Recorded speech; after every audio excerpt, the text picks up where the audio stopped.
Hola, soy Gabriela Martínez, diseñadora y artista textil. Soy gran entusiasta de las artesanías y de lo hecho a mano, especialmente todos los procesos textiles.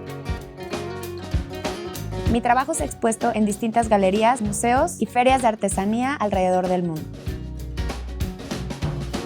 Desde hace algunos años creé mi propio proyecto textil llamado Ofelia y Antena. En él exploro el bordado a mano y lo presento en distintos formatos textiles como lienzos, prendas y objetos utilitarios. Además, me gusta diversificar y probar distintos soportes como palma, cerámica y papel fotográfico. En esta era de la inmediatez, me parece un acto revolucionario alargar la vida de nuestro closet. A través de experimentación con lo textil, podemos darle una nueva vida a prendas rotas a base de intervenciones bordadas. En este curso de doméstica te enseñaré cómo enmendar prendas que estén rotas, manchadas o dañadas a base de parches y bordados a mano para darle una segunda oportunidad. Como proyecto final, repararemos juntos una chamarra de mezclilla que esté desgastada y con muchas roturas, la cual te servirá como ejemplo para resolver distintos escenarios de prendas dañadas.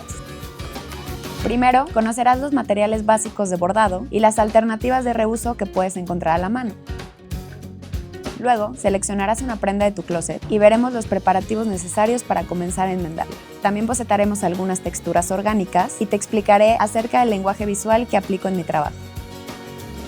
Utilizando retazos que después nos funcionarán como parches, comenzaremos a trabajar en nuestro muestrario de puntadas, creando distintos efectos con puntadas planas, en relieve, y también aprenderás cómo hacer un tejido con bordado.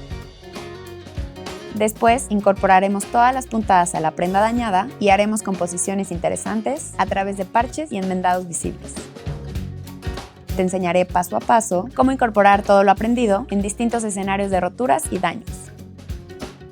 Para terminar, te daré algunos tips y recomendaciones de cómo cuidar tu prenda renovada, además de un repaso de las distintas opciones de prendas en las que puedes aplicar lo aprendido sin importar que estén o no dañadas.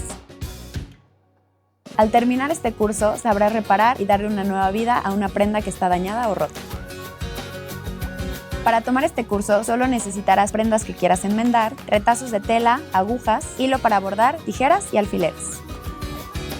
Este curso está dirigido a todas las personas que quieran darle un nuevo significado a las prendas que ya tienen a través del bordado. Alarga la vida de tus prendas a través de parches y bordados.